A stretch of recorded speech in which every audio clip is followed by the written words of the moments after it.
այցով Մայրաթորում մենք տեսանք, որ հավատավոր ժողովուրդը կանգնեց վեհապար Հայրապետի կողքին, թույլ չտալով այդ հերոսական խումբը ներուժի Մայրտաճար, ավելին այդ տիրանդավ եպիսկոպոսներին, ինչպես ասում են, մի գազելով ճանապարհեց այնտեղ, որտեղից որ եկել էին։ Բայց այսօր հայտնի դարձավ 24 News-ի տեղեկություններով, որ Գալիկ Կիրակի Նիկոլ Փաշինյանը անձամբ է գրոհելու գնալու Մայրտաճար, որպեսզի իրենց վերջնական ճակերտավոր լուծմանը հասնեն։ Խնդրեմ այս մասով ձեր տեսակետը։ Շնորհակալություն, իհարկե ինձ համար անհասկանալի է վերջնական լուծումը Նիկոլ Փաշինյանի պատկերացմամբ որն է լինելու Մայրաթորը, եթե դա իրականության համապատասխանում է տեղեկատվությունը Մայրաթորը գրոհելու մասին, ես չգիտեմ ինչ է անելու, ասենք պարկելու է Մայրաթորի դիմաց, թե ինչ է վեհարանն է գրոհելու, ինչ է, մի խոսքով անհասկանալի է Նիկոլ Փաշինյանի Մայրաթորը գրոհելու այդ քաղաքականությունը, եթե ելի եմ կրկնում 24 News-ի տեղեկատվությունը համապատասխանում է իրականությանը։ Սակայն անդրադառնալով տեղի ունեցածին Կիրակի օրը, տեսեք ինչն է խնդիրը, խնդիրն այն է, որ հերթական խայտարակությունը տեղի ունեցավ այդ օրը, երբ 10 տիրադավ եպիսկոպոսները ըստ էության իրենց փոքրաթիվ համագիրների միջոցով փորձեցին գրոհել Մայրաթորը, այնտեղ ինչ-որ նամակներ կարդալ, փորձեցին հանդիպել վեհապարի հետ, այնուհետև փորձ արեցին ներխուժել Մայրաթոր։ Ակնհայտ դարձավ, որ հանրային լեգիտիմությունից զուրկ է այս շարժումը, այդ 10 եպիսկոպոսներով տիրադավ, իրենց կարգալույծ քահանաներով, քաղաքական խմբակով, այսինքն ակնհայտ էր, որ չկար այն կրիտիկական մասան, որ իրենք ներկայացնում էին, իբր Նիկոլ Փաշինյանը նշում էր, թե հանրային պահանջ կա եկեղեցու վրա գրոհելու բարեփոխման անվան տակ եւ այլն, ըստ էության Մայրաթորում պարզ դարձավ, որ այդ ներկայացվածը մեղմ ասած չի համապատասխանում իրականությանը եւ այս համատեքստում կարող ենք ասել, որ այդ օրը տեղի ունեցավ հերթական խայտարակությունը նիկոլական աղանդի կողմից այդ հակաքրիստոնեական արշավի շրջանակներում հայ առաքելական եկեղեցու դեմ հակաքարոզչության պայքարի շրջանակներում։ Ես նշեմ, որ առաջի խայտարակությունը տեղի էր ունեցել այն ժամանակ, երբ այդ 10 տիրադավ եպիսկոպոսները Կճոյանի գլխավորությամբ հանդիպեցին Նիկոլ Փաշինյանի հետ եւ այստեղ ակնհայտ դարձավ, որ արդեն այն չեզոք մարդիկ, ովքեր մի քիչ կասկածում էին, թե կարող է Նիկոլ Փաշինյանը ըստ էության փորձում է ինչ-որ բան իրոք փոխել եկեղեցում, բայց երբ Կճոյանին տարավ դրես կողքը, բոլորի համար արդեն ակնհայտ դարձավ, որ այս մարդու նպատակը նա մոլագարի, այսպես մղումով փորձում է հասնել իր նպատակին, կաթողիկոսին կահնքեց անել, իր քիմքին հաջող կաթողիկոս դնել, այսինքն սա սեփական քաղաքական շահերը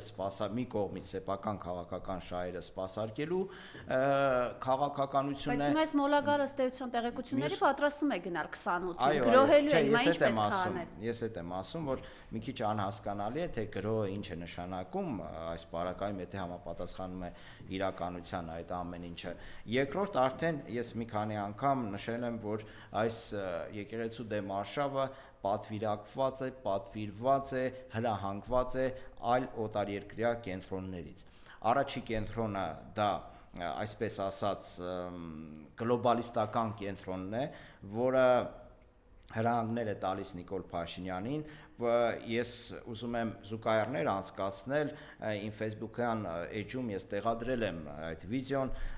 ուղղակի նմանությունները ապշեցուցիչ են համեմատելով ուկրաինական այդ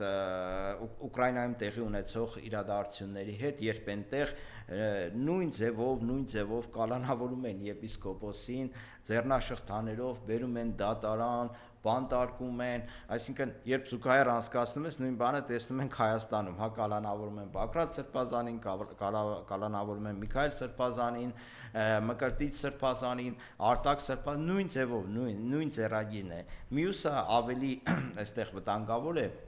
մեր համար Հայաստանի Հանրապետության հայ ժողովրդի համար դա վերաբերվում է արդեն թուրքական կենտրոններին, ադրբեջանա-թուրքական կենտրոնի կողմից հրահանգավորված լինելուն բազմաթիվ անգամներ ասել ենք, որ եկեղեցու դեմ արշավը Նիկոլ Փաշինյանը սկսեց այն բանից հետո, երբ կաթողիկոսը Ժնևում բարձրաձայնեց Բաքվում գտնվող հայ գերիներին վերադարձնելու խնդիրը եւ բարձրաձայնեց Արցախահայերի իրավունքի խնդիրը։ Եվ այդտեղից սկսվեց Նիկոլ Փաշինյանի մոլագար հարձակումները հայ առաքելական եկեղեցու հոգևորականների վրա։ Այսինքն պետք է հասկանալ, որ մի կողմից կա Նիկոլ Փաշինյանի նեղ քաղաքական շահերը, որը փորձում է իր միակ մնացած ինստիտուտը, որը դիմագրավում է ինստիտուցիոնալ կերպով իր քաղաքականություն, որը Հայաստանը տանում է աղետների, տանում է ճգնաժամերի, պերմանենտ ճգնաժամերի մասին է խոսքը, միակ ինստիտուտը եկեղեցին է, դրանով նա փորձում է արդեն հնազանդեցնել իր համար ստեղծել վերահսկվող եկեղեցի, վերահսկվող հոգևորականներով, մյուս կողմից արդեն կենտրոն, իմ թվարկած կենտրոններն էին, մեկը գլոբալիստների կենտրոններ, մեկը ադրբեջանա-թուրքական կենտրոնն է։ Եվ այդ տիրադավ եպիսկոպոսների հետ կապված ես մի բան նշեմ, որ ժողովուրդը տեսավ, թե ինչ որակի հետ գործ ունենք, ինչ այլոց այնտեղ հավաքված մարդիկ հիմնականում ադմինիստրատիվ ռեսուրսով բերված անձնավորություններ էին, շրջիկ պատարագի մասնակիցներ, որոնք պերմանենտ մասնակցում են Նիկոլ Փաշինյանի հետ, եւ այնտեղ մենք ակնհայտ տեսանք մեր ժամանակի հերոսին, Նիկոլ Փաշինյանի ժամանակների հերոսին, դա Տավրոսն էր, Թալինի Տավրոսը, քաղաքապետը, ով 2 ժամվա ընթացքում հասցրեց պատրաստակամություն հայտնել շալվարը իջեցնելու տարեց կնոջ մոտ, հետո հայոյել հոգևորականներին այդ եկեղեցու պատերի վրայից եւ սրտիկ ուղարկել Նիկոլ Փաշինյանին։ Ես նշեմ, որ Տավրոսը մասնակցում էր Աննա Հակոբյանի կրթվելը նորաձև է շարժմանը եւ կարծում եմ, որ ահա մենք տեսնում ենք, թե այդ կրթվելը նորաձև է շարժումը ինչպիսի կիրթ նիկոլականներ է տալիս, ինչպիսի կիրթ հերոսներ, կիրթը իհարկե ճակերտների մեջ հերոսներ է տալիս հայ հասարակությանը։ Այսինքն մենք գործ ունենք այդ որակի հետ, երբ որ նշում է, որ Նիկոլ Փաշինյանը, թե հայ առաքելական եկեղեցին պետք է բարեփոխել եւ դրա համար կա ժողովրդի հանրային պահանջ, մենք տեսնում ենք, որ հանրային պահանջի մարմնացումը դա Թալինի Տավրոսն է իր որակներով։ Մենք նաև այս պատկերը տեսանք, իմիջիայլոց պարոն Դանիելյանը ազգային ժողովի պատգամավոր գրառում է արել դեկտեմբերի 18-ին, հիմա շատ կարճ քշում է ներս այս քպականներին, էլի այսպես կոչված։ Սա էլ օպերայի եւ բալետի թատրոնի խուլիգանական պահվածքով աչքի ընկնողը Սպենզարյանի անվան օպերայի եւ բալետի ազգային ակադեմիական թատրոնի փոխտնօրենն է։ Այո։ Դե հիմա, ասինքն պատկերացում կազմեք, թե նիկոլական ռեժիմի օրոք մենք ինչ մակարդակի ենք իջել, այսինքն մեզ թվում էր, թե հասել ենք անդունդի հատակին, բայց ահա նման պատկերներով մենք հասկանում ենք, որ հələ դեռ տեղ կա իջնելու, հələ անդունդի հատակը այդքան էլ չի երևում, երբ ասենք երկրի ամենամշակութային, ամենաբարձրաճաշակ, դասական, միջավայրի ներկայացիչը, բարձրաստիճան ներկայացիչ փոխտնօրեն է այս անձնավորությունը, այսինքն այդտեղ թառած բաներ է անում, էլի անհասկանալի հրահրում է, որ մտնեն հրահրում է, որ այնտեղ մտնեն, ինչ անեն, այսինքն սա է մակարդակը եւ հետեւաբար այն մարդիկ, ովքեր նույնիսկ մի փոքր կասկածում էին, թե հնարավոր է, թե Նիկոլ Փաշինյանը ուզում է իրոք ինչ-որ բան փոխել եկեղեցում, ահա այս պատկերները տեսնելուց հետո կարծում եմ ոչ մի ողջամիտ քաղաքացի, ողջամիտ մարդ իրոք չի մտածի, որ Նիկոլ Փաշինյանի մղումները հայ առաքելական եկեղեցին կազմաքանդելու արդար են, օբյեկտիվ են եւ հիմքեր ունեն։ Բայց մենք տեսանք նաեւ թուրքական երկու մեծ լրատվամիջոցները հրապարակում էին արել, որ ով է լինելու Հայաստանի հաջորդ կաթողիկոսը, Փաշինյանը ըստ էության անում է բոլոր իրենց ծրագրերը եւ հաջորդ կաթողիկոսի անունը կորոշվի ոչ թե Էջմիածնում, այլ Անկարայում կամ Ստամբուլում։ Խնդրեմ, Թուրքիան կանգնած է Աթաթուրքից ի վեր իր ամենամեծ արտաքին քաղաքականության հաղթանակի շեմին։ Նախագահ Էրդողանը մոտ է Հայաստանի հետ անմիջական մերձեցման վերջին խոչընդոտը վերացնելուն։ Այդ խոչընդոտը Գարեգին Բ կաթողիկոսն է, հայ եկեղեցու առաջնորդը։ Խնդրեմ։ Սա ակնհայտ էր, այս տաղավարում էլ կարծեմ մի քանի անգամ ես նշել եմ, որ ուղղակի սա գալիս է հաստատելու այդ վարկածը, որ մենք ներկայացնում ենք Մայր Հայաստանը, նաև որ եկեղեցու դեմ պայքարը կոորդինացվում է թուրքական աշխարհի կողմից։ Առաջի համազարգը տվել է Փաշազադը, հայտարարելով, որ հայ առաքելական եկեղեցին պետք է կարգի բերել, դա միակ խոչընդոտն է, որ չգիտեմ, խաղաղություն հաստատվի երկու պետությունների միջև, ռևանշիստական կառույցը էն է։ Եվ դրանից հետո Նիկոլ Փաշինյանը լծվեց եկեղեցու դեմ պայքարին։ Երկրորդ կենտրոնը բնականաբար Անկարան է, որովհետև ինչու, եթե Ադրբեջանի պարագայում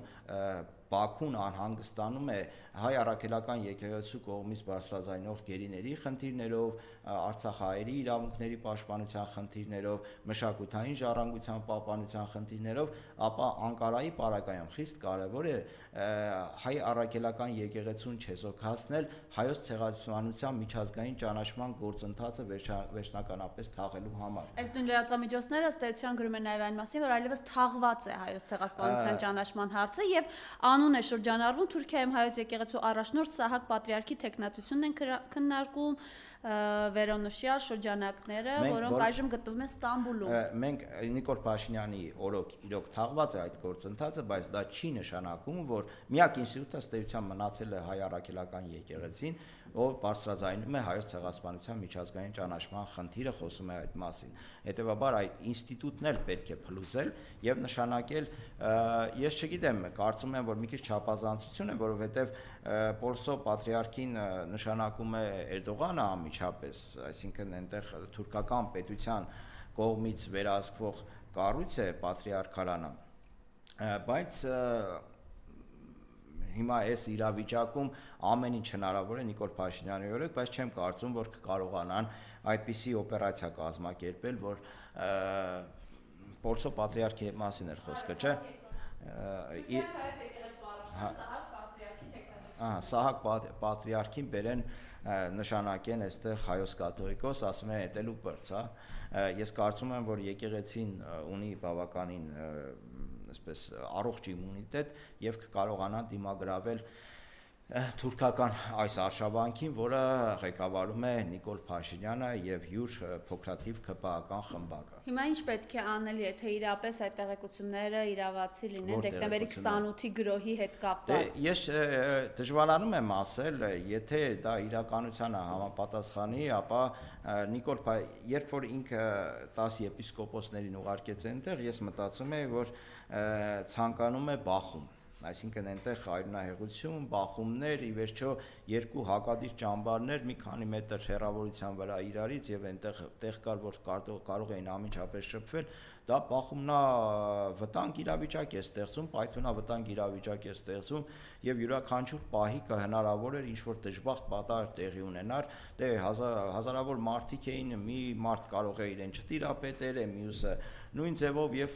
շատ ողբերգական ավարտ այդ ամեն ինչը կարող էր ունենալ։ Եթե հիմա Նիկոլ Փաշինյանը եւս մեկ անգամ նման փորձ է ձեռնարկում, այսինքն այս դեպքում արդեն ինչպես նշվում է իր դեմքով, իմ մոտ ակնհայտ է, որ Նիկոլ Փաշինյանը ուղղակի սադրանք, դե հասկանալի է, որ հավատավոր հոտը միայնակ չի թողնելու Էջմիածնին, Մայրաթորին, կաթողիկոսին, հոգևորականներին եւ նա այդ սադրիչ վարքագծով իմիջիայլոց սադրանքը Նիկոլ Փաշինյանի քաղաքական կարիերայի անբաժանելի մասն է եղել 2008 թվականի մարտի 1 դրանից հետո բազմաթիվ դեպքեր կան, այսինքն այդ մարդու միակ նպատակը ինքը հասկացել է, որ ինքը հայտնվել է փակուղում, այլևս ինքը չի կարող եկեղեցու հանրությանը համոզել, որ իր նախաձեռնությունը դա ազնիվ մղում է եկեղեցին բարեփոխելու։ Բոլորը հասկացել են, որ արդեն հիմնավորումներ կան մամուլում, որ դա թելադրվում է Թուրքիայի եւ Ադրբեջանի կողմից, նաեւ գլոբալիստական կենտրոնների կողմից, որոնք ձգտում են ազգային ամեն ինչ, ամեն ինստիտուտ առանցք փլուզել եւ դարձնել ստամոքսով մտածող հասարակություն։ Դա գլոբալիստների շահերն է, թուրքերի շահերը, ինչպես նշեցինք, այլ բաներ է, ցեղասպանության միջազգային ճանաչում, այնտեղ կա նաև նշեցի Արցախահայերի վերադարձի իրավունք, կա նաև գերիների վերադարձի խնդիրները։ Եվ այս իրավիճակում արդեն մարդիկ չեն ցանկանում ուղղակի մտնել մի սատանայական գործընթացի տակ, հոգեբանորեն այդ մարդկանց համար էլ է դժվար, հասկանում եք, իրենք հասկանում են, որ իրենք մտնում են մի սատանայական գործընթացի մեջ, հակաքրիստոնեական արշավի մեջ, պրոթուրքական արշավի մեջ, եւ դա մարդկանց մոտ ուղղակի սպանում է մոտիվացիան, եթե դրանից առաջ կար ինչ-որ չափով մոտիվացիա, բայց այս հրապարակումներից հետո, Կճոյանի միանալուց հետո, Կճոյանի Բեդնի Սամոյի կամ Օֆշոր Սամոյի, որը հասկանալի է, որ եկեղեցի բարեփոխման հետ որևէ կապ չունի, հետո 7 վերքում խայտարակվելուց հետո ի վերջո, չէ, ամբողջ հոգևոր դասը Շիրակի մարզի ըստ էության մերժեց Նիկոլ Փաշինյանին, եւ այս իրավիճակում հասկանալի է, որ Նիկոլ Փաշինյանին այլ քայլ չի մնացել, քան դիմել սատրանքի, պայթեցնել իրավիճակը, հետո տեսնել ինչ որ բան երևի կստացվի կամ չի ստացվի, դա էլ արդեն հետո կմտածի թե ինչու՞ն եք ասելու այս Վազգեն Միրզախանյանին, որը այս առաջնագծում է կանգնած, այս կեղտոտ արշավի, որը ընդամենը մեկ ամիս ու կես առաջ ասում էր այն մասին, որ վեհափառի հրաժարականի հարց չի քննարկվում, բայց մեկ էլ հանկարծ թե բա իրենց խոսքով հանգստի են ուզում ուղարկել վեհափառ հայրապետին։ Ես Վազգեն Միրզախանյանին ասել եմ դեռևս 2015 թվականին, թե 14 թվականին, երբ բացահայտվեց, որ ինքը լինելով վիրահայոց թեմի առաջնորդ օգտվում է ադրբեջանական գազից, Սոկարի կողմից, պետական նավթային ընկերության կողմից մատակարարվող ինձ թվում է դա պատահական չի, պատկերացնում եք 14, 13, 15 թվականներին Վազգեն Միրզախանյանը լինելով վիրահայոց թեմի առաջնորդը, նա օգտվում էր ադրբեջանական Սոկար ընկերության կողմից մատակարարվող անվճար գազից։ Երբ իրեն հարց են տալիս, թե տղա ջան, օրինակ դու չէիր կարող չօգտվել այդ ամեն ինչից, հրաժարվել, վճարել դրա դիմաց կամ այլ միջոցով տաքացնել քո առաջնորդարանն ու եկեղեցիները, նա ասել է կարող էինք, բայց հիմա դե ձրի հետ տալիս են օգտվում ենք, ինչ կա դրա մեջ, բոլորն էլ օգտվում են, բայց բոլորն էլ Ադրբեջանի հետ նման հարաբերությունների մեջ էին գտնվում, ինչպես Հայաստանը, չէ, այսինքն ակնհայտ է, որ այդ մարդը Ադրբեջանի նկատմամբ ջերմ զգացմունքներով, բարիս բուն եւ փոխաբերական իմաստով տրամադրված է եղել դեռևս 2013, 14, 15 թվականներից, այնտեղ ինքը խոսում էր, չէ, նաեւ հանրայինի եթերում, թե ադրբեջանցիները ինչպես լավ են իրեն տրամադրված, հայերի նկատմամբ տրամադրված, այսինքն ես չեմ հասկանում այդ լավ տրամադրված լինելը ինչից է որոշել, հա, ինչից ելնելով, այսինքն պաշտոնական հանդիպումների ժամանակ ինչ պետք է անեին, այսինքն մորուքը խուզեին, ինչ անեին, որ ասենք ինքը զգար, որ Ադրբեջանը որպես հակահայ լավ պետություն, ֆաշիստական նկրտումներով Ալիևի ռեժիմը ցեղասպանություն, հակահայ քաղաքականություն, հայրենազրկում է իրականացնում, այդ դա Թիֆլիսում ինչպես էր ինքը զգալու։ Այսինքն Միրզախանյանի հետ այս պարագայում ամեն ինչ պարզ է, ես կարծում եմ, որ ինքը, այսինքն այդ ջերմ զգացմունքներ տածելով Իլհամ Ալիևի եւ Իլհամ Ալիևի վարչակազմի նկատմամբ բնականաբար կարող էր լինել Նիկոլ Փաշինյանի կողքին, ոչ էր կարող լինել ազգային ուժերի կողքին, կաթողիկոսի կողքին, բացի այդ ես կասկածներ ունեմ, որ այդ եպիսկոպոսները, այդ հոգեվորականները դա արդեն բաց գաղտնիք է երևի, որ ինչ-ինչ կոմպրոմատների ազդեցության շնորհիվ հայտնվում են Նիկոլ Փաշինյանի կողքին եւ իբր խոսում են եկեղեցին բարեփոխելու մասին, ասեն այստեղ մեկը լինի ասի դուք գնացեք բարեփոխվեք, դուք այդ ով եք որ եկեղեցի եք բարեփոխում, դուք ձեզանից ընդհանրապես ինչ եք ներկայացնում որ եկեղեցի եք ուզում, ձեր կենսագրությունը նայեք, ընդհանրապես զբաղվեք ձեր կենսագրությունը բարեփոխելով, ոչ թե եկեղեցու մասին, կաթողիկոսի մասին անհետ հայտարարություններ անելով։ Հտրով այս պատկերը նայեք, պարոն Մալխասյան, Նիկոլ Փաշինյանն է շրջապատը, սա Եվրամիություն գնացող Նիկոլ Փաշինյանն է։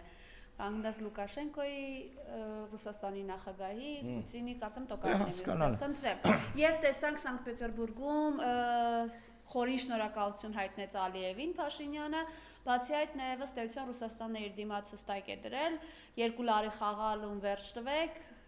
չեք կարող լինել ԵԱՏՄ եւ ԵՄ անդամ միաժամանակ, համեցեք։ Նիկոլ Փաշինյանը տևական ժամանակ է փորձում է աշխարհաքաղաքական շպագատ իջնել, այսինքն նստել 2 աթոռի վրա կամ շպագատ իջնել 2 աթոռի վրա, բնականաբար ինչքան այդ աթոռները հեռանում են, այդքան ճողվածքի հավանականությունը մեծանում է եւ այստեղ կամ պետք է ճողվածք ստանա ընդհանրապես եւ տապալվի, կամ պետք է այդ դիրքը փոխի մարմնի ու նստի մի աթոռի վրա։ Իսկ քանի որ Նիկոլ Փաշինյանը չի կարողանալու նման որոշում կայացնել, այսինքն միանշանակ Եվրոպա կամ միանշանակ դեպի ռուսական ազդեցության գոտի, հետևաբար նա փորձելու է միջև վերջ խաղալ այն խաղը, որ հիմա խաղում է, այսինքն գնալ Եվրոպա, վիզածուր շնորհակալություն հայտնել թախանձագին Մերցին, Գերմանիայի այդ կանցլերին, հետո այնտեղից մուրալ միջամտություն ընտրություններին, ամռանը տեղի ունեցող իբր հիբրիդային հարձակումների դեմ պայքարելու շրջանակներում նկատի ունենալով Ռուսաստանին, դա ես գնահատում եմ ուղղակի Եվրոպայի կողմից միջամտություն Հայաստանի ներքին գործերին, ինչպես դա արեցի Մոլդովային, Մոլդովայում Եվրոպական միությունը միջև վերջ խայտառակվեց որպես հակադեմոկրատական, հակաժողովրդավարական կառույց, այնտեղ ընտրությունների վրա նման ազդեցություն ունենալով, հետո ասենք վազել Մոսկվա, Պուտինի առաջ շնորհակալություն հայտնել, երախտագիտություն հայտնել, գովաբանել ԵԱՏՄ-ն եւ այլն։ Սա, ասենք, խելագարության կանխավարկած է քաղաքականության մեջ կամ աշխարհաքաղաքական շպագատ իջնելու փորձ, կարելի է այս ամեն ինչը բնութագրել, ու այս իրավիճակում բնականաբար Նիկոլ Փաշինյանը մերժված է լինելու թե արևմուտքի կողմից, այստեղ հավաքական արևմուտքի մասին է խոսքը, թե նաեւ ռուսական այդ շրջանակների կողմից, որովհետև անվստահելի, հեղեղուկ, իր խոսքը չպահող, ամեն օր մի բան ասող գործչի հետ կայսրությունները ընդհանրապես փոխվստահելի հարաբերություններ չեն հաստատում։ Դրանք դառնում են գործիքներ, որոնք օգտագործվում են այս կամ այն աշխարհաքաղաքական կենտրոնի կողմից ի վնաս այն պետության, որը ղեկավարում է, ի վնաս այն ազգի, որի առաջնորդ նա համարվում է։ Եվ հետևաբար Նիկոլ Փաշինյանը դարձել է աշխարհաքաղաքական շպագատի կարգավիճակում հայտնված խուրդա, այսինքն մանրադրամ։ Ինքը չի կարող այդ կարգավիճակով հավուր պատշաճի պաշտպանել Հայաստանի անվտանգությունը, Հայաստանի շահերը, նա կարող է միայն Հայաստանի հաշվին զիջումներ անել, որպեսզի իր հիմնական խնդիրը լուծվի, իսկ իր հիմնական խնդիրը դա իշխանության պահպանումն է։ Իշխանության պահպանումը, վերարտադրումը 26 թվականի ընտրությունների ընթացքում, բայց կարծում եմ, որ Նիկոլ Փաշինյանը այլևս տապալված է, որովհետև ինքը չունի հանրային լեգիտիմություն այլևս, ինքը ինչ անում է իր դեմ է աշխատում, որովհետև հանրության գերակշիռ մեծամասնությունը արդեն հասկացել է, թե ինչ տիպի քաղաքական գործի հետ գործ ունի։ Մի քանի հազար հոգի կարող է նորմալ ընդունեն, որ իրենց ղեկավարը ստախոս է, բայց այն նորմալ մտածող հասարակությունը, որը մեծամասնություն է կազմում, համոզված եմ, արդեն չի կարող ընդունել մի լիդերի, ով հայտնի է իր ստախոսությամբ, ով հայտնի է իր աղետաբեր քաղաքականությամբ, կազմաքանդող քաղաքականությամբ, կազմաքանդելու առումով եւս մեկ օրինակ բերեմ ԱԱԾ-ի հետ կապված, երբ ԱԱԾ-ն հավանություն է տալիս եւ տեսեք ինչ որ նիկոլական մի լրատվամիջոց հրապարակում է ինչ որ թղթի կտոր, ասում է սա ԱԱԾ-ից ենք վերցրել ու ԱԱԾ-ն գլուխը կախ համաձայնություն է տալիս այդ հրապարակմանը, թե հա մենք ենք ուղարկել։ Այստեղ ես շատ վտանգավոր միտում եմ, թե հասկանալի է, որ դա թղթի կտոր է, այսինքն 86 թվականին ՊԱԿ-ը, KGB-ն Հայաստանի չէր կարող ունենալ միայն հայերենով բլանկ։ Այդ դա ըստ էության անոմալիա է, հա, հայրենով բնանք 86 թվականի Պակի այդ գործերի մեջ, բայց ԱԱՑ-ն իր վրա վիզ է վերցնում, կոպիտ ասած, որ հա դա իրականում համապատասխանում է իրականության, այնինչ դա այդպես չէ։ Դա հուշում է այն մասին, որ ԱԱՑ-ն փաստացի Նիկոլ Փաշինյանի քաղաքական ճնշման արդյունքում միանում է Նիկոլ Փաշինյանի կեղտոտ քարոզչական պատերազմին, հրապարակային է միանում, ընդդեմ կեղծ, դա բնականաբար կեղծ, ընդդեմ հայ առաքելական եկեղեցու։ Երկրորդ, այս քայլով Նիկոլ Փաշինյանը արժեզրկում է ոչ թե Եզրաս եպիսկոպոսին, այլ արժեզրկում է հենց ԱԱՑ-ին, որովհետև ցույց է տալիս հասարակությանը, թե տղեկ, տեսեք,